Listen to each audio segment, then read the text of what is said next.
Dapat may Rufus yung USB na gagamitin mo upang magawa mo ang creating bootable flash drive using Rufus. Una, ipipindutin mo na yung Rufus and magsiselect ka dyan kung anong gagamit, anong iaano mo dyan na bootable flash drive. Mamimili ka dyan kung MBR or GPT. Susunod naman, sa file system, dapat naka-NTFS yan. Then, sa susunod naman, ay i-start mo na yan at mag-aantay ka hanggang matapos ito.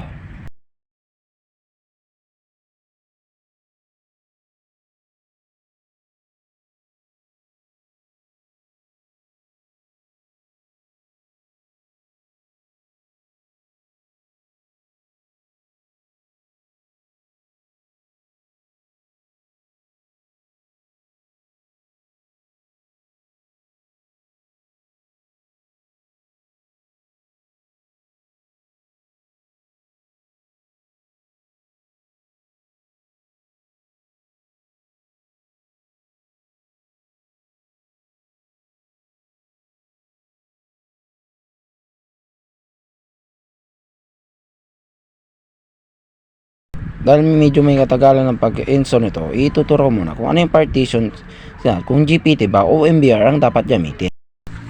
So, ang una mo dyan ay magpunta ka sa search bar and then, i-search mo yung system information.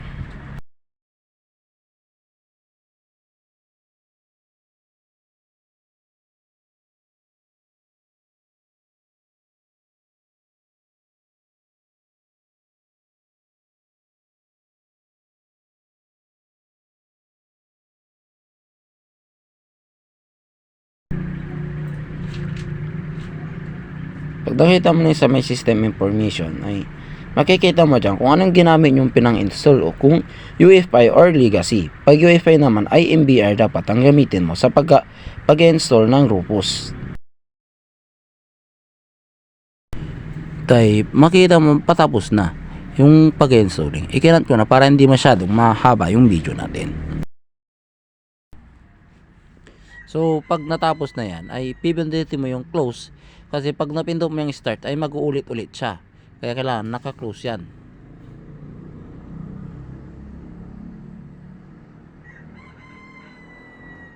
Then, susunod tayo, pupunta mo yung files.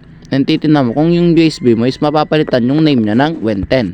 Napalitan nyo is tama yung pinagkagawa mo. Yun na nga, okay na. Tapos na.